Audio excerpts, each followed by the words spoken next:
વિસ્તારાની ફ્લાઇટનું take off રદ કરવામાં આવ્યું છે। ટેકનિકલ ખામીના કારણે ફ્લાઇટનું ટેક ઓફ રદ કરવામાં આવ્યું છે। ફ્લાઇટ ઉડાન ભરી શકી નહોતી।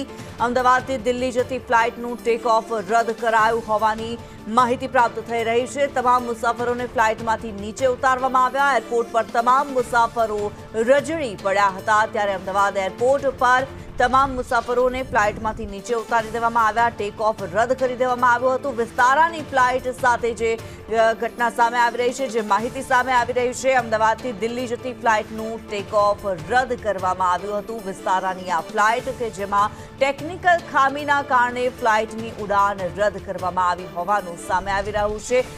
તમામ મુસાફરો રજળી પડ્યા। તમામ મુસાફરોને ફ્લાઇટમાંથી નીચે ઉતારવામાં આવ્યા હતા। અમદાવાદથી દિલ્હી જવાની હતી આ ફ્લાઇટ, પરંતુ આ ફ્લાઇટની ઉડાન રદ કરી નાખવામાં આવી। ટેક ઓફ રદ કરી નાખવામાં આવ્યું। મુસાફરો આ ફ્લાઇટમાં સવાર હતા, પરંતુ છેલ્લી ઘડીએ આ ફ્લાઇટની ઉડાન રદ કરવામાં આવી। ટેકનિકલ ખામી સર્જાઈ હતી। ટેકનિકલ ખામીનું કારણ સામે આપીને ઉડાન રદ કરી દેવામાં આવી છે। આ ઉડાન રદ થતા જે દિલ્હી જનારા મુસાફરો હતા તે રજળી પડ્યા હતા। કેટલાય મુસાફરો પોતાના ગંતવ્ય સ્થાને સમયસર પહોંચી નથી શક્યા। મુસાફરો રજળી પડ્યા છે। એરપોર્ટ પર તમામ મુસાફરો રજળી પડેલા જોવા મળ્યા। જે વિડીયો સામે આવી રહ્યો છે વિસ્તારાની ફ્લાઇટ જેનું ટેક ઓફ રદ કરવામાં આવ્યું હતું। આયુષી વધુ વિગતો જણાવી રહ્યા છે। આયુષી, વિસ્તારાની ફ્લાઇટનું ટેક ઓફ રદ કરી દેવામાં આવ્યું, ઉડાન રદ કરવામાં આવી, શું માહિતી?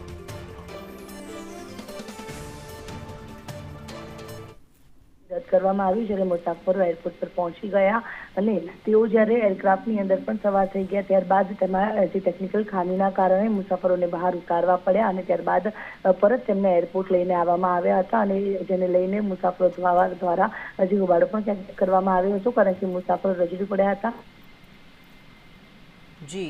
સમય થઈ ગયો હતો તે સમય દરમિયાન જ આ ઘટના સર્જાઈ હતી। જી, ધન્યવાદ આયુષી આ માહિતી માટે।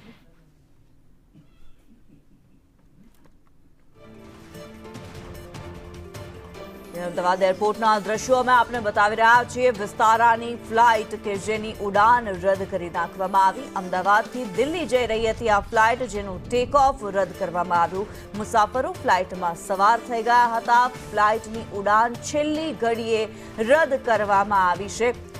રણજીત બોગાયતા જે આ ફ્લાઇટના મુસાફર હતા તેઓ પણ અત્યારે અમારી સાથે જોડાયેલા છે। રણજીતભાઈ, જે પ્રમાણે ફ્લાઇટની ઉડાન રદ કરી નાખવામાં આવી, કારણ શું આપને જણાવવામાં આવ્યું છે?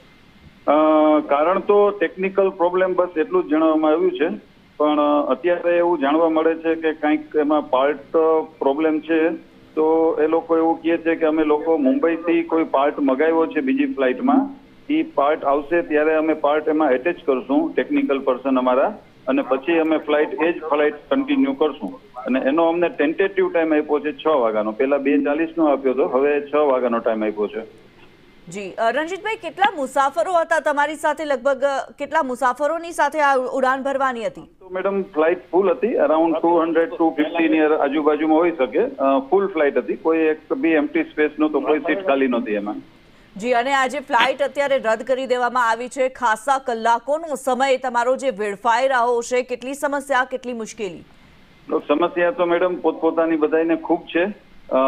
કોઈ 1-2 બહેનો હતા તે ત્યાં એના પેરેન્ટ્સ બી કોઈ એક્સપાયર થઈ ગયા છે, ત્યાં એને પહોંચવાની જલ્દી છે।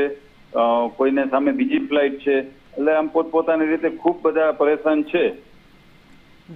એની સામે કોઈ એરિયાનો એટલો પોઝિટિવ રિસ્પોન્સ મળ્યો નથી કોઈને, કારણ કે દોડાદોડી કરાવે છે, અહીંયાથી અહીંયાથી અત્યારે હવે ફાઇનલી એ લોકો એવું કહે છે પેલા 2:40 ની રીશેડ્યુલ કરી હતી, હવે 6 વાગ્યાની રીશેડ્યુલ કરી છે। જી, ધન્યવાદ રણજીતભાઈ, આપ અમારી સાથે જોડાયા।